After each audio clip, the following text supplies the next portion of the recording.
जीवन में किसी एक राज्य के बारे में सबसे ज्यादा पढ़ा है, सुना है, समझने की कोशिश की है तो वो है गुजरात। और उसका एक कारण है। आज मुझे बहुत खुशी है कि मैं उस पावन क्रांतिकारी भूमि पर हूं जिसने इस देश को महात्मा गांधी और सरदार पटेल जैसे योद्धा दिए।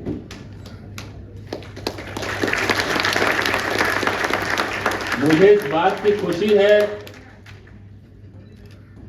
कि जो देखिए आधुनिक भारत का इतिहास है, चाहे स्वतंत्रता आंदोलन हो, चाहे आजादी के बाद का भारत, हमारे देश को दिशा देने में गुजरात की जिस तरह की भूमिका रही है,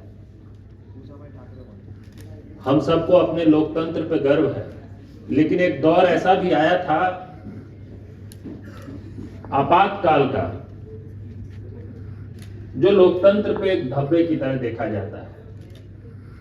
उस वक्त भी जब संपूर्ण क्रांति का आंदोलन हुआ, जिसका जिक्र गोविंद भाई ने भी किया, हमारे कई साथियों ने किया, उस संपूर्ण क्रांति आंदोलन की जो प्रेरणा थी वो भी गुजरात के आंदोलन से ही थी।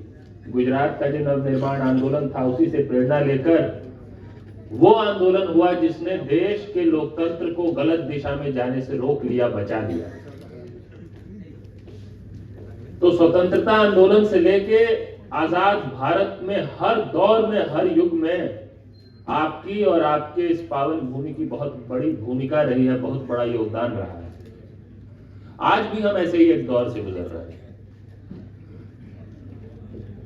ये आप सब जान रहे हैं कि हम पिछले कई वर्षों से देश भर में बेरोजगारी के सवाल पे संघर्ष करने की कोशिश कर रहे हैं। अभी मैं सीधा पटना से आ रहा हूं और पिछले लगभग 1.5 महीने से, प्रिसाइजली 40 दिन लगातार हम बिहार के 38 जिलों की यात्रा पड़ते हैं। हर जिले में कार्यक्रम हुए, जनसभाएं हुई, बड़ी बड़ी रोड शो हुए, पदयात्रा हुए, कई तरह के कार्यक्रम हुए, जन संवाद हुआ। सबसे बड़ी बात, गांव गांव में, शहर शहर में, और मुझे बहुत कुछ सीखने समझने को मिला और वो मैं आपसे शेयर करना चाहता हूं, साझा करना चाहता हूं। जो सबसे बड़ी सीख थी वो ये कि आजकल जो अक्सर हम लोग कहने लग गए हैं कि लोगों को समझ नहीं आ रहा है, ये एक फेवरेट जुमला हो गया है आजकल। खास करके जो लोग आज देश की स्थिति को लेकर चिंतित रहते हैं, हम जैसे लोग, वो कहते हैं लोग समझ नहीं पा रहे। हम जितना ज्यादा लोगों के बीच जाते हैं उतना हमको ये समझ में आया है कि लोग सब कुछ समझ रहे हैं। ये बहुत बड़ा भ्रम है कि लोग नहीं समझ रहे। लोगों को सब समझ में आ रहा है। बेरोजगारी आज सिर्फ एक समस्या भर नहीं है, बेरोजगारी आज जीवन मरण का सवाल बन चुका है। और आप देखिए, सरकार के अपने आंकड़े हैं, कोई हमारी एजेंसी नहीं है, कोई प्राइवेट एजेंसी नहीं है, सरकार का अपना आंकड़ा है एनसीआरबी का। हर 24 घंटे में 35 छात्र युवा खुदकुशी कर रहे हैं, आत्महत्या कर रहे हैं। बेरोजगारी के कारण इस देश में आत्महत्याएं हो रही हैं। आपको याद होगा, आज से कुछ साल पहले तक हम लोग खबर पढ़ते थे देश में किसानों की खुदकुशी। पता चलता था विदर्भ में इतने किसानों ने खुदकुशी कर लिया, मराठवाड़ा में इतना कर लिया, बुंदेलखंड में इतना कर लिया, पंजाब में इतना कर लिया। ये सब खबर आप सुनते थे। अब वो आप तो नहीं गिनने जाते थे कि कितने किसानों ने खुदकुशी की, आपको मीडिया बताती थी, देश के जो संस्थान है उनके जरिए आपको खबर मिलती थी। आपको मीडिया ने बताया कि 2G घोटाला हो गया, 3G घोटाला हो गया, आप तो नहीं गए थे जोड़ घटाव करने के लिए। आज आपको मीडिया नहीं बता रही है कि इस देश के युवा इतने हताशा में हैं, इतने निराश हैं, इतने डिप्रेस्ड हैं कि वो आत्महत्या जैसे कदम उठा रहे हैं। हम लोगों को इसलिए पता है कि हम दिन रात इसमें डूबे हुए हैं, इसी में हमारे साथी लगातार संघर्ष कर रहे हैं। कोई नेता अपना भाषण पूरा नहीं करता है बिना ये कहे हुए कि भारत युवाओं का देश है, युवाओं की ऊर्जा से देश आगे बढ़ेगा। आपने सुना है ना? सही बात भी है, भारत युवाओं का देश है। अर्थशास्त्री कहते हैं डेमोग्राफिक डिविडेंड है हमारे देश में। लगभग 70% तक की आबादी जो है वो 35 साल से कम उम्र के आयु वर्ग के लोगों की है। लेकिन अगर हम युवाओं को शिक्षा नहीं देंगे, रोजगार नहीं देंगे, कौशल नहीं देंगे, मूल्य नहीं देंगे, तो जिस संख्या को लेकर, जिस आबादी को लेकर हम सबको अभी गर्व हो रहा है, जिसको हम डिविडेंड कह रहे हैं, वो क्या डिविडेंड रहेगा? वो डिजास्टर बन जाएगा। और वो बनने लगा है, हमारी आंखों के सामने घटित हो रहा है। पता नहीं हमको दिख रहा है कि नहीं दिख रहा है। अभी मिश्रा जी कह रहे थे कि वो सब कुछ गड़बड़ है, लेकिन सब चंगासी का मॉडल बता दिया गया है। जैसे हम अक्सर एक उदाहरण देते हैं, देखिए हमारे देश में बेरोजगारी बढ़ रही है। ये सिर्फ मेरा नहीं कहना है, ये आंकड़ा है, ये फैक्ट है, सिर्फ ओपिनियन नहीं है। गरीबी बढ़ रही है, ये फैक्ट है, ओपिनियन नहीं है। हमने नाइजीरिया का रिकॉर्ड तोड़ दिया। हम उत्तरी अफ्रीकी देशों की लिस्ट में आ चुके हैं गरीबी के मामले में। महंगाई बढ़ रही है, ये फैक्ट है, ये आंकड़ा है, डेटा है, ये मेरा विचार नहीं है। महंगाई, गरीबी, बेरोजगारी देश में बढ़ रही है कि नहीं बढ़ रही है? बताइए, बढ़ रही है ना। लेकिन जिस वक्त हमारे देश में महंगाई, बेरोजगारी, गरीबी बढ़ रही है, उसी वक्त इस देश में दो ऐसे लोग भी हैं जिनकी अमीरी बढ़ रही है। ये भी हो रहा है ना। ये कैसे हो रहा है? मतलब अगर हमारा देश नाव है, हम सब एक ही नाव पे सवार है ना, नाव डूब रहा है, तो उसी नाव पे बैठे दो लोग उड़ कैसे रहे? सवाल आना चाहिए कि नहीं मन में? अरे इसी अर्थव्यवस्था में ना हम सब है। सबके ऊपर आप लोगों में कईयों ने साइंस पढ़ा होगा, विज्ञान पढ़ा होगा, सब बैठे हुए हैं, हम सब अपनी अपनी सीट पे। मैं यहाँ खड़ा हूं, गुरुत्वाकर्षण बल लग रहा है, इसीलिए खड़े हैं। अब पता चले दो लोगों पे गुरुत्वाकर्षण बल लग ही नहीं रहा है। ऐसे कैसे हो सकता है? नहीं हो सकता ना, कुछ एक्स्ट्रा फोर्स लग रहा है ना। इसका मतलब क्या ये देखने की, सोचने समझने की ताकत हम में नहीं होनी चाहिए? क्या ये तंत्र हम पर इतना हावी हो जाएगा कि हमको बिल्कुल सफेद और काले में भेद नहीं समझ में आएगा? हम सही और गलत, सच और झूठ का फर्क करना बंद कर देंगे? क्या हमारा दिमाग, हमारा जहन इतना जाम कर दिया जाएगा लगातार प्रोपेगेंडा से, लगातार कंटेंट से, लगातार प्रचार के जरिए? यही होता है ना। हम लोग मजाक उड़ाते हैं नॉर्थ कोरिया की, कहते हैं कि भाई नॉर्थ कोरिया देखो किम जोंग टाइप का एक तानाशाह है, कार्टून है। वहां क्या किम जोंग तलवार लेके चौक पे थोड़ी घूमता है, चौराहे पे, सड़क पे? यही होता है। जो लोग हर हर किम जोंग करते हैं उनको कोई दिक्कत नहीं होती है, जो विरोध करते हैं वो जेल में होते हैं। हमने विरोध किया, किस बात का विरोध किया? हमने कहा 4 साल के लिए ठेके पर सेना में भर्ती नहीं होनी चाहिए, हमारी राष्ट्रीय सुरक्षा से समझौता नहीं होना चाहिए। हमको तिहाड़ जेल में डाल दिया गया। अर्जुन भाई है आपके साथी, आपके नेता यहाँ पे, ये तिहाड़ जेल में थे, दिल्ली के तिहाड़ जेल में। क्यों थे? कोई अपराध किया? कोई अपराध नहीं किया। प्रिवेंटिव डिटेंशन, जो लोग समझते होंगे कानून 107, 151,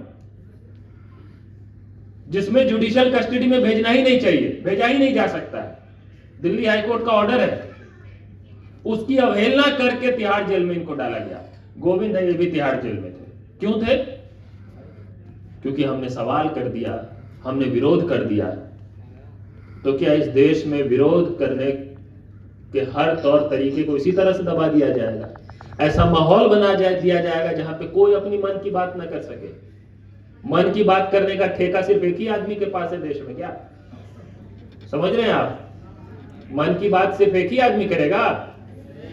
हम नहीं करेंगे मन की बात, आप नहीं करेंगे मन की बात, कि एक आदमी कहेगा बस हम ही मन की बात करेंगे, तुम लोग सुनते रहो दिन भर। यही हो रहा है ना इस समय देश में। आप बताइए, ये डर का माहौल ऐसा है इस वक्त इस देश में कि आम लोग, आम परिवारों के लोग व्हाट्सएप ग्रुप में लिखने से डरते हैं। डरते हैं कि नहीं डरते? आपके किसी रिश्तेदार परिवारों का व्हाट्सएप ग्रुप होगा, उसमें आपने कुछ देखा कि गलत है, झूठ है, लेकिन आपको समझाया जाता है, आप सोचते हैं कि भाई क्या जरूरत पचड़े में फंसने की, रहने दो, है कि नहीं? ऐसा नहीं है कि ये डर का माहौल सिर्फ बिल्कुल ऊपर के लेवल पे है, जो लोग संघर्ष कर रहे हैं, लड़ रहे हैं। हर स्तर पे डर का माहौल है। कल तक सुबह उठ के पार्क में जो दो दोस्त टहलने जाते थे, साथ में बैठने जाते थे, वो अलग अलग पार्टियों के समर्थक होकर भी हंसी खुशी घूमते थे और हंसी खुशी वापस आते थे और मिलजुल के सरकार को गाली देते थे। करते थे कि नहीं करते थे? आज वो दोनों आपस में लड़ लेते हैं कि नहीं लड़ लेते हैं? ऐसा माहौल बना दिया गया है जहां पे कि मतलब देशभक्ति का मतलब सिर्फ एक आदमी का समर्थन करना हो गया है। किसी ने ठेका ले लिया है देशभक्ति का, सिर्फ एक आदमी ने, और बाकी जितने लोग हैं सब देशद्रोही हो जाएंगे। ऐसे चलेगा और इसके खिलाफ आप बोलेंगे नहीं, और बहुत लोग नहीं बोल रहे हैं। ये जो हम कह रहे हैं ना कि डर का माहौल है, आप देखिए देश में बड़े बड़े फिल्मकार हैं, एक्टर, एक्ट्रेस, डायरेक्टर, आज से कुछ साल पहले तक पेट्रोल डीजल की कीमत बढ़ जाए 10 पैसे 20 पैसे तो ट्वीट करते थे कि आज मैंने अपने ड्राइवर को छुट्टी पे भेज दिया है, आज मैं साइकिल से जाऊंगा शूटिंग करने। ऐसे ही करते थे ना ट्वीट।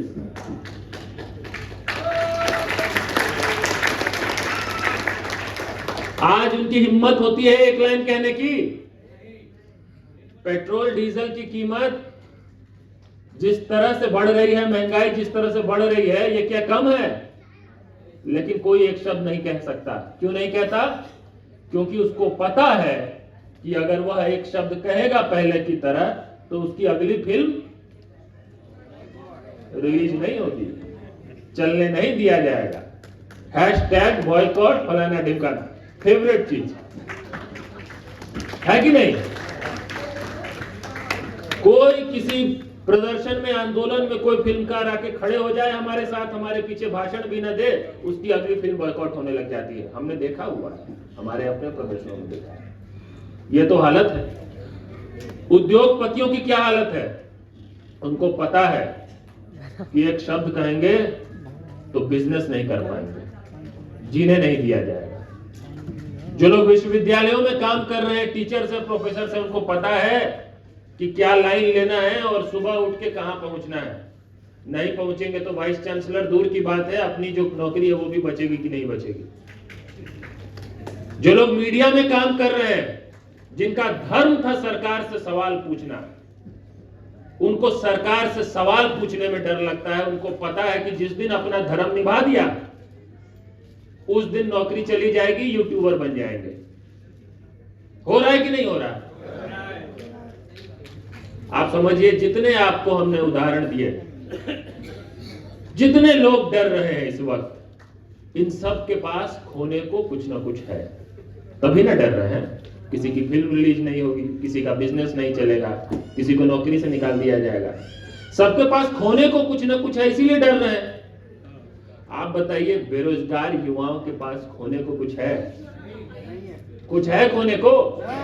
और पाने को सब कुछ है। तो ये जो कहा जाता है ना कि हर दौर में, हर युग में जो बदलाव आता है उसमें युवाओं की ही भूमिका होती है। उन्हीं के जोश से, जज्बे से बदलाव आता है। वो इस कारण से ही कहा जाता है कि हर दौर में जिनको सबसे कम डर लगता है वो उस दौर के युवा ही होते हैं। लेकिन अगर आप 25 साल 26 साल के हो के आपको डर लग रहा है तो फिर क्या आपको युवाओं की परिभाषा में फिट रखना चाहिए? नहीं ना। युवा होने का मतलब क्या होता है कि 35 साल तक है तो युवा, और 35 हो गए तो युवा नहीं रहे, ऐसा होगा? नहीं ना। युवा होने का मतलब होता है कि सही गलत का फर्क आपको दिखता हो। युवा होने का मतलब होता है कि उस बदलाव के लिए, सुधार के लिए आप कोशिश करते हैं। आपको सिर्फ खामियां दिखती नहीं है, आपको सुधारने की कोशिश भी करते हैं। और उस परिभाषा में हमारे अपने आंदोलन में ऐसे लोग जो कल को जयप्रकाश नारायण जी के साथ खड़े थे, वैसे लोग आज हमारे साथ खड़े हैं।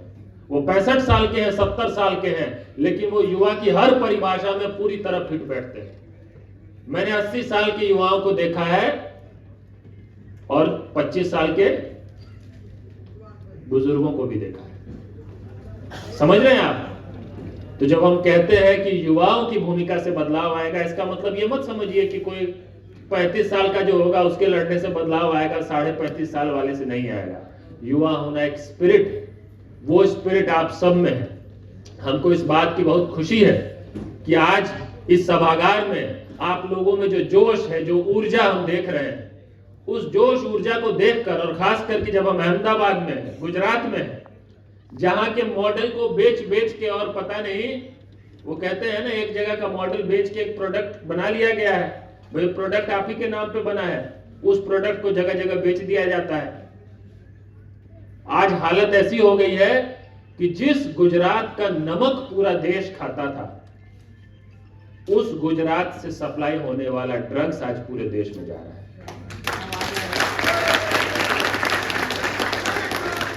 किसने किया ये क्या आपने और हमने किया है?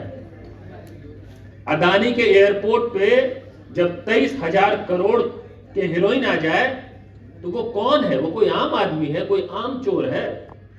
कोई आम अपराधी क्रिमिनल है क्या, जो हजारों करोड़ के ड्रग्स, और जिसको आंध्र प्रदेश भेजना है, आप ध्यान दीजिए इस बात को, जिसको तमिलनाडु भेजना है, वो गुजरात के थ्रू क्यों लाता है? भाई ऐसी क्या विशेषता है? वहां भी समुद्र है, भेजना उनको आंध्र प्रदेश है, भेजना तमिलनाडु है। पूरे देश के नौजवानों को बेरोजगारी और नशे के अंधकार में धकेल दिया गया है। 18 साल, 19 साल, 20 साल के नौजवान किस तरह का सस्ता नशा कर रहे हैं इस समय आपको पता होगा। और ये सिर्फ गुजरात में नहीं है, पंजाब में यही हालत है, उत्तर प्रदेश में यही हालत है, हम बिहार के रहने वाले हैं, हमारे बिहार में यही हालत है, गांव गांव में यही हालत है। ये नशा कहां से पहुंच रहा है? कभी महात्मा गांधी ने कानून तोड़ के नमक बनाया था, आज भी कानून तोड़ा जा रहा है बंदरगाह पे, लेकिन किस लिए कानून तोड़ा जा रहा है? ड्रग्स के लिए, नशे के लिए। किसके योगदान से ये सब हो रहा है? और क्या इसके खिलाफ बोलना, इसके खिलाफ आंदोलन खड़ा करना, ये क्या देशद्रोह है? हमारे भविष्य को चौपट कर दिया गया है। और जब हम कहते हैं युवाओं के भविष्य को चौपट किया गया है, आप समझ रहे हैं क्या है? अगर आपका भविष्य अंधकार में है, मेरा भविष्य अंधकार में है, आपका भविष्य अंधकार में है, देश का भविष्य क्या होता है? हम ही लोगों का सामूहिक भविष्य है ना देश का भविष्य। ये जो लोग राष्ट्र के नाम पे, देश के नाम पे राजनीति करते हैं, उनसे पूछिए ना देशभक्ति क्या है। देशभक्ति का मतलब क्या होता है? कि भारत के मैप को हम बचा के अपने कुर्ते में संभाल के रखें, किसको भीगने नहीं देना, फटने नहीं देना, यही देशभक्ति है? या बस जोर से नारे लगाते रहे, इतना ही बस देशभक्ति है? या किसी देश को गाली देते रहे, बस यही देशभक्ति होती है? देशभक्ति होती है कि आपको अपनी देश के भविष्य की चिंता हो। देशभक्ति होती है कि आप अग्निपथ जैसी योजनाओं का विरोध करें जो हमारी सेना को कमजोर कर देगा। ऐसे समय में जब हमारी सीमा पर एक तरफ पाकिस्तान से, एक तरफ चीन से, आजकल नेपाल भी आंख दिखा रहा है आपको, हर तरफ तनाव है, और आप कहते हैं कि हम सेना में भर्ती करेंगे, 4 साल तक ट्रेनिंग देंगे। जब उसको लगेगा कि अब वो थोड़ा बहुत सैनिक बन गया है तो उसको फिर निकाल देंगे, बेरोजगार कर देंगे। और जब कोई इसका विरोध करे तो उसको तिहाड़ जेल में डाल देंगे। क्या ऐसे होगा? तो हम लोगों ने कहा कि ये जो परिस्थिति है आज हमारे देश में, जो हताशा और निराशा का माहौल है, इस हताशा और निराशा के माहौल से निकाल के हमको अपने देश को उम्मीद और समाधान की दिशा में ले जाना है। उम्मीद और समाधान की दिशा में कैसे जाएगा यह देश? यह मत समझिए कि किसी राजनीतिक पार्टी के बदल जाने से, इधर से उधर हो जाने से कोई बहुत कुछ बदल जाएगा, इस भ्रम में भी मत रहिए। यह मत समझिए कि सरकार इसकी है और उसकी हो जाएगी तो उससे बहुत कुछ पलट जाएगा। ठीक है, राजनीति हो रही है, सत्ता के लिए हो रही है, पावर के लिए हो रही है। राजनीति हमेशा पावर के लिए होती है, लेकिन उस पावर की राजनीति में भी विजन होना चाहिए, उसमें जनता के लिए कुछ विचार होना चाहिए। वो हमको दिखता नहीं है कहीं पे। हमको लगता है कि कोई बड़ा बदलाव इस वक्त इस देश में आपके हमारे खड़े होने से होगा। आप अपनी इस लड़ाई को किसी को आउटसोर्स नहीं कर सकते, ये बात याद रखिए। ये आपके भविष्य की लड़ाई है, तो किसको लड़ना पड़ेगा? आपको खुद लड़ना पड़ेगा। ये मत समझिए कि कोई दिल्ली का एक्टिविस्ट है, कोई गुजरात में, पूरे गुजरात में बहुत बड़ा काम कर रहा है, वो आपकी लड़ाई लड़ लेगा। कोई राजनीतिक पार्टी है जो दूसरे को पलट देगी, उससे लड़ाई हो जाएगा। नहीं, आप बोलेंगे, आप लड़ेंगे, आप संघर्ष करेंगे, तो आपका हमारा भविष्य रहेगा। आप चुप रहेंगे, दूसरों को ठेका दे के रखेंगे अपनी लड़ाई का, तो हर बार यही होता रहेगा जो आज हो रहा है।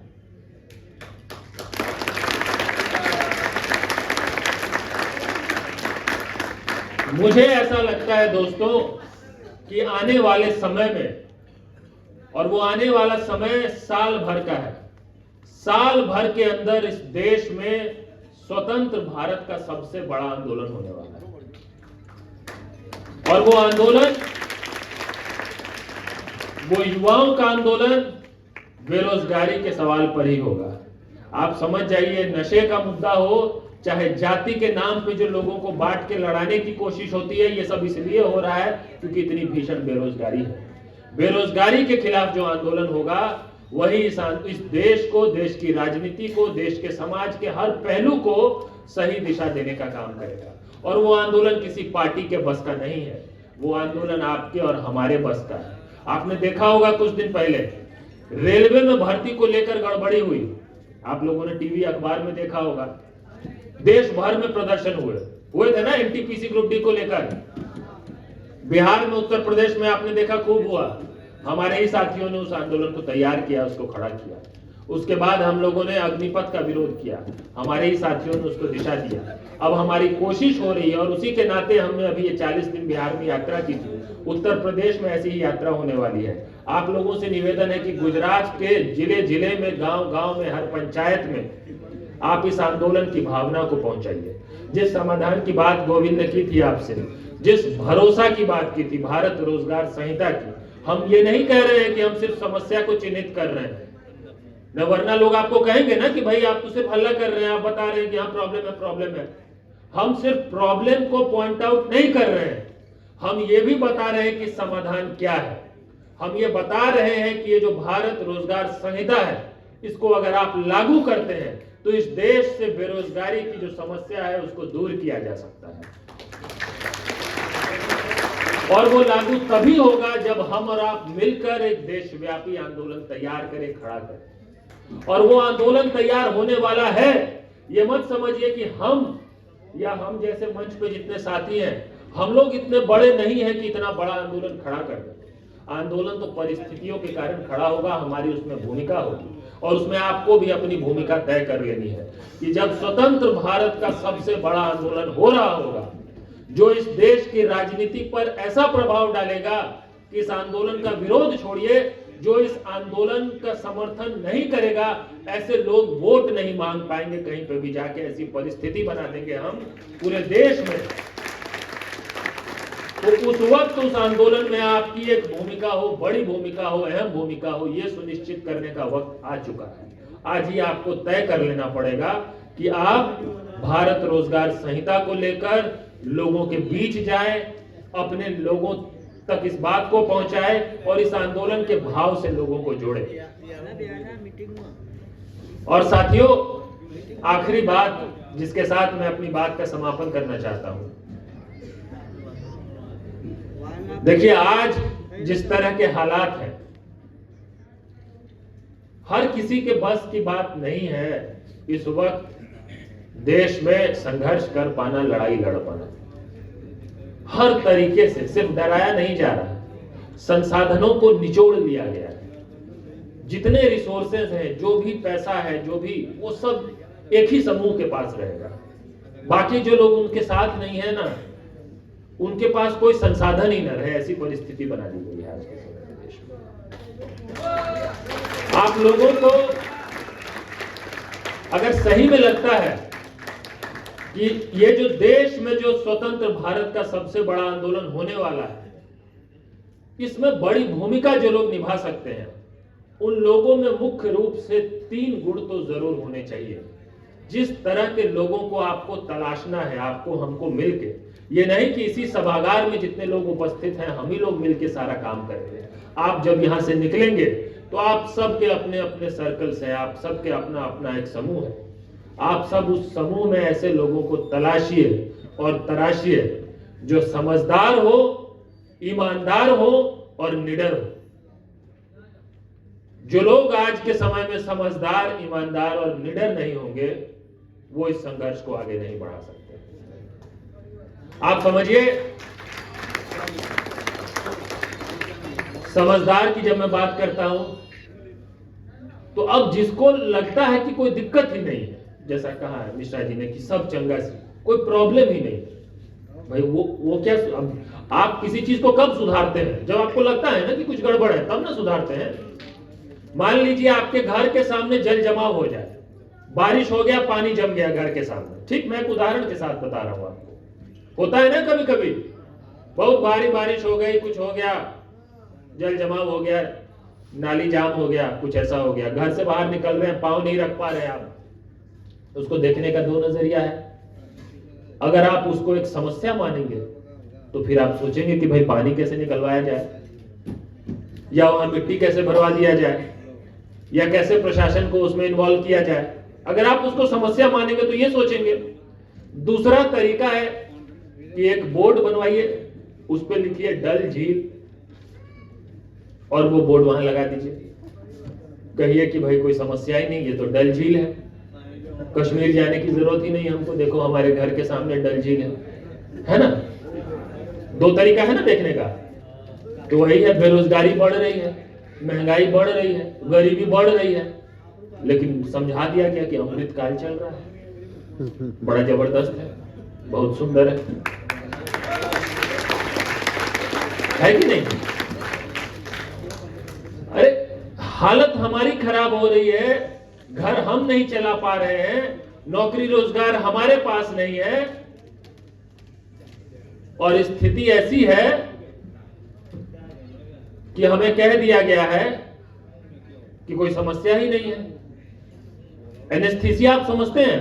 जब आप डेंटिस्ट के पास जाते हैं दांत निकलवाने के लिए, तो आपको एक इंजेक्शन दिया जाता है, सुई दिया जाता है, फिर उसके बाद दर्द नहीं होता है ना, इंजेक्शन यहाँ पे दे दिया दांत निकालने से पहले, उसके बाद वो आराम से हथौड़े से दांत निकाल देता है, आपको पता भी नहीं चलता। तो हुआ क्या है ना, इस समय हालत तो खराब है सबकी, समझ रहे हैं? आप किसी भी पार्टी के समर्थक हो, किसी जाति से हो, किसी धर्म से हो, बैंड सबकी बजी हुई है, इसमें कोई कंफ्यूजन नहीं है, लेकिन एक एनेस्थीसिया दे दिया गया है धर्म का।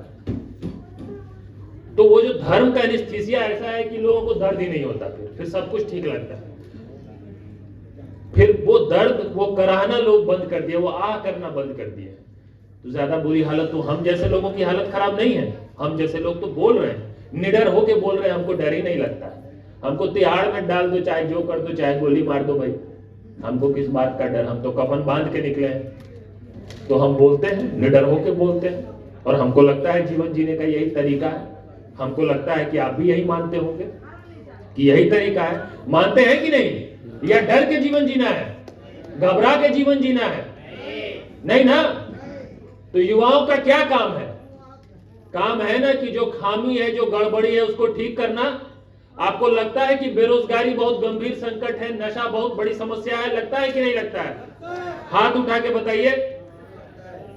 अगर आपको लगता है ये समस्या है, तो आप ये मानते हैं कि उसको दूर करने के लिए कोई कोशिश होनी चाहिए? होनी चाहिए ना। आप ये मानते हैं कि जो लोग ये कोशिश कर रहे हैं उनको, उनका साथ दिया जाना चाहिए, उनको मजबूत किया जाना चाहिए? मानते हैं या नहीं मानते हैं? हाथ उठा के बताइए, मानते हैं कि नहीं मानते हैं? इस दबाव में हाथ मत उठाइए कि बगल वाले ने हाथ उठा दिया हम भी उठा देते हैं, है ना। अपने मन से हाथ उठाइए, है ना।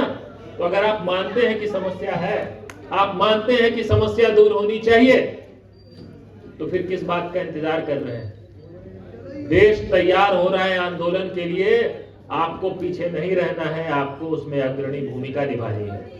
हमने कहा समझदार, ईमानदार और निडर। देखिए, समझदार हो जाना काफी नहीं है, बहुत लोग हैं जो समझ रहे हैं क्या गड़बड़ है, लेकिन अब उन्होंने कुछ ऐसा कर रखा है कि उनको लगता है कि नहीं भाई हम बोलेंगे तो फंस जाएंगे। और कई लोग ऐसे हैं जो समझदार भी हैं, ईमानदार भी हैं, लेकिन उनको डर इस बात की है कि भाई जेल में न डाल दिया जाए, लाठी से न पीट दिया जाए, है कि नहीं। तो लड़ वही सकता है जो समझदार, ईमानदार और निडर होगा। अब आप हाथ उठा के बताइए, आप समझदार, ईमानदार और निडर है कि नहीं? एकदम हाथ उठा के बताइए, देखना चाहते हैं हम। आंख में फोटो छप गई हमारे, है ना, चश्मे पे। तो जब इतने काबिल, ऊर्जावान, विचारवान, समझदार, ईमानदार, निडर लोग जिस एक सभागार में हो, उस देश को बर्बाद कभी नहीं किया जा सकता, चाहे कितनी बड़ी ताकत आ जाए, कितने बड़े तानाशाह आ जाए, कितना कुप्रचार हो जाए, कितना प्रोपेगेंडा हो जाए। हमारा जो यह देश है वो सही दिशा में आगे बढ़ेगा, हमारे देश का भविष्य उज्जवल होगा और आत्महत्या नहीं आंदोलन होगा।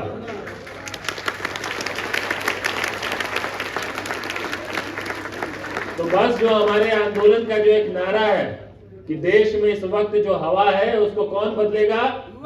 युवा बदलेगा। और इस भ्रम में मत रहिएगा कि युवा 35 साल तक है, युवा 70 साल का भी होता है। तो बदलेगा हवा देश का युवा, बदलेगा हवा देश का युवा, बदलेगा हवा देश का युवा, बदलेगा हवा देश का युवा, बदलेगा हवा देश का युवा। एक अंतिम अपील के साथ कि देखिए आपके हाथ में ये पर्चा आपके हाथ में लगा होगा, है ना? इसके तीसरे पन्ने पे ये भारत रोजगार संहिता के बारे में लिखा हुआ है। यह हमने अपने मन से सिर्फ नहीं लिखा है, इसमें देश के कई एक्सपर्ट्स, कई अर्थशास्त्री, कई समझदार लोग जिनको आप अखबारों में पढ़ते होंगे, टीवी पे कभी कभार सुनते होंगे, उन सब के सलाह मशवरा विचार से ये तैयार हुआ। देखिए टीवी अखबार जल्दी हमको नहीं दिखाता, हमारे आंदोलन को भी नहीं दिखाता। उस दिन जाके दिखाता है जिस दिन 20 दिन तक हम आंदोलन करते रहे, कोई चैनल नहीं दिखाएगा। जिस दिन कोई उस आंदोलन में घुस के एक पत्थर चला दे, उस दिन इंटरव्यू लेने आ जाएंगे, भैया आप तो उपद्रवी हैं, आप क्या कर रहे हैं? समझ रहे हैं? ऐसा होता है। तो मीडिया की क्या हालत है वो आप अच्छे से जानते हैं। तो मीडिया को तो किसी ने सेट कर रखा है, उन लोगों ने सेट कर रखा है जो गरीबी, बेरोजगारी, महंगाई बढ़ने के चक्कर में भी वो उल्टे डायरेक्शन में जा रहे हैं, दुनिया के सबसे अमीर आदमी हुए जा रहे हैं। उन लोगों ने मीडिया को सेट कर रखा है। लेकिन आपके पास सोशल मीडिया है ना, फेसबुक कौन कौन चलाता है बताइए? फेसबुक, ट्विटर, इंस्टाग्राम आप लोग चलाते हैं ना? टीवी अखबार को ना उन लोगों ने सेट कर रखा है, हमको आपको किसी ने सेट कर रखा है क्या? हम लोगों को किसी से डर लगता है क्या? तो जब नहीं लगता तो आप अपने सोशल मीडिया का इस्तेमाल इस काम के लिए करिए। जब मीडिया साथ नहीं देगी तो आप और हम खुद मीडिया बन जाएंगे। आपके फोन में 1000 लोगों का कांटेक्ट नंबर होगा ना, आप 27 व्हाट्सएप ग्रुप में होंगे ना, तो आप इस बात को कि देश में इतना बड़ा आंदोलन चल रहा है, शुरू हो रहा है, होने वाला है, इस बात को लोगों तक पहुंचाइए, चाहे टीवी अखबार ना पहुंचाए। आप सब अपनी अपनी जिम्मेदारी अगर संभाल लेंगे तो किसी टीवी अखबार से ज्यादा ताकतवर हम लोगों की जो है सामूहिक भागीदारी है कि नहीं है? करेंगे ना ये काम आप लोग? और आप लोगों से एक अपील कि देखिए हम लोग जिस राह पे निकल पड़े हैं अपने देश के लिए, राष्ट्र निर्माण के लिए, उसमें सफलता तभी मिलेगी जब हम सब की भागीदारी हो। सुनिए बस इस बात को ध्यान से। और अगले साल भर में आजाद भारत का सबसे बड़ा आंदोलन जो होने वाला है उसमें आपकी, हमारी सबकी भूमिका होनी चाहिए। तो आप लोगों से मेरी ये अपील है, खास तौर पे युवाओं से, कि अपने जीवन के अगले 1 साल, ठीक है, अपने जीवन के अगले 1 साल इस युवा आंदोलन को पूरी तरह से समर्पित कर दीजिए। ये मेरा आपसे निवेदन है, आपसे अपील है, आपसे आह्वान है। इस युवा आंदोलन को अपने 1 साल समर्पित करने का मतलब ये नहीं है कि आपको कहीं दिल्ली आ जाना है, कहीं चले जाना है, आप जो काम कर रहे हैं उसको बंद कर देना है। नहीं, आप जो कर रहे हैं, पढ़ाई कर रहे हो, नौकरी कर रहे हो, व्यापार धंधा कर रहे हो, रोजगार कर रहे हो, एक्टिविस्ट हो, लॉयर हो, जो भी काम आप कर रहे हैं करते रहिए। लेकिन आंदोलन को अपने 1 साल समर्पित करने का मतलब है कि अपने विचार से, अपने मन से और अपनी पूरी क्षमता से, तन मन धन से इस आंदोलन को लेकर देश भर में जो काम चल रहा है उसके प्रति सजग रखिए, उस आंदोलन के विचार को लोगों तक पहुंचाइए। ये काम आप कर सकते हैं ना? कोई बताइए जो नहीं कर सकता है? सब लोग करेंगे? हाथ उठा के बताइए। बहुत बहुत धन्यवाद। तो बदलेगा हवा, बदलेगा हवा। बहुत बहुत धन्यवाद दोस्तों, बहुत बहुत धन्यवाद।